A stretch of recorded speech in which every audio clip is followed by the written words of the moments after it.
జై రమారమణ గోవింద గోవింద.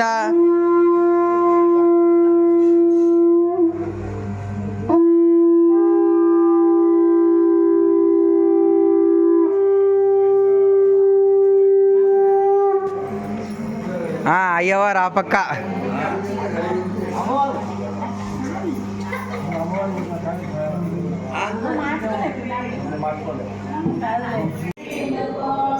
మా శ్రీదేవి మను ఇద్దరు కలిసి డైలీ ముగ్గులు వేస్తారు,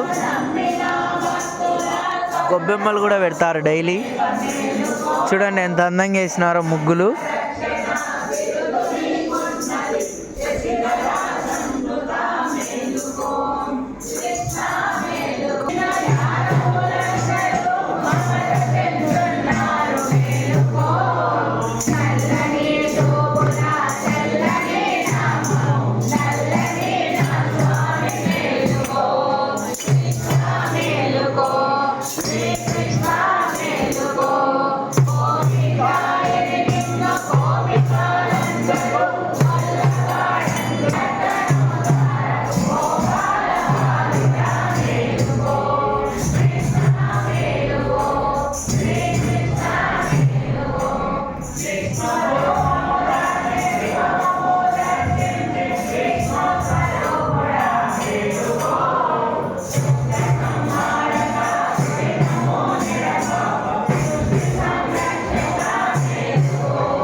hi hello welcome back to our channel. నేను మీ తరుణ్. ఈరోజైతే మా గుడిలో పెరుగన్నం అయితే వండుతున్నారు ప్రసాదంగా. ఇందుకు గాను వేడి అన్నాన్ని చల్లారుస్తున్నారు సాంప్రదాయ పద్ధతిలో, అంటే విసనకర్రలు వాడుతున్నారండి. మా గుడిలో ఇప్పటికి కూడా విసనకర్రలు వాడుతున్నారు. మా కిట్టుడు తాత వెంకటలక్ష్మక్క అయితే అన్నాన్ని చల్లారపరుస్తున్నారు. ఇకపోతే ఇక్కడ మా చిన్నమ్మ అయితే పోపు వేయడానికి రెడీగా ఉందండి. గిన్నెనైతే హీట్ చేసింది. నెక్స్ట్ కట్ చేసి ఆయిల్ వేసేసి చిన్నమ్మ అయితే పోపు పెట్టేస్తుంది. ఆవాలు, జీలకర్ర, శనగబ్యాళ్ళు, మినబ్యాళ్ళు, అలాగే కరేపాకు, పచ్చిమిరకాయలు ముందు చూపించాను కదా కట్ చేసి పెట్టుకున్న పచ్చిమిరకాయలు, ఇవన్నీ వేసి బాగా మగ్గాక ఆ పెరుగన్నంలో అయితే కలిపేస్తుందండి. అలాగే కింద కనిపిస్తున్న దానిమ్మ విత్తనాలు, ద్రాక్షాలు కూడా అందులో వేస్తారండి. మర్చిపోయాను, మిరియాలు అయితే మేము పొడి కొట్టే వాడతామండి ఇక్కడ, ఎందుకంటే మిరియాలు చాలామంది తినరు. అందుకు మా చిన్నమ్మ ఎప్పుడు కూడా మిరియాలని పొడి చేసి వేస్తుంది. ఇకపోతే ఈ సంవత్సరం మటుకు ఇక్కడ ఈ వంటశాలలో ఒక మెంబర్ అయితే తగ్గారు. ఆమె పేరు వచ్చేసి రమ అని పిలుస్తుంటాము. ఇక్కడ రమాలు చాలా మంది ఉన్నారు కాబట్టి వంట రమ అంటున్నాము. ఈసారి రాలేకపోయింది.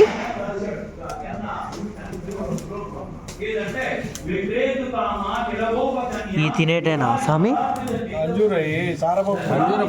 ఇవి మెత్తగానే ఉన్నాయి.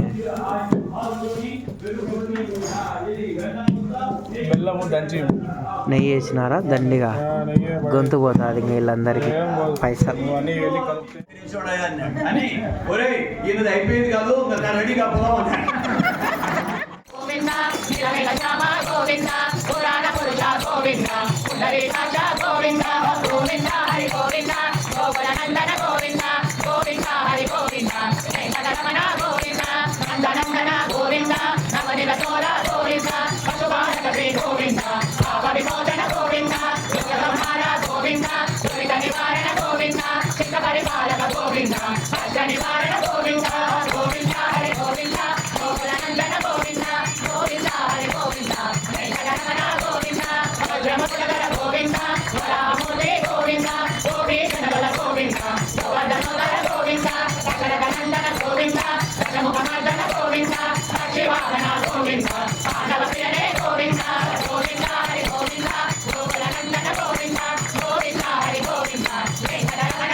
ధనసమాభ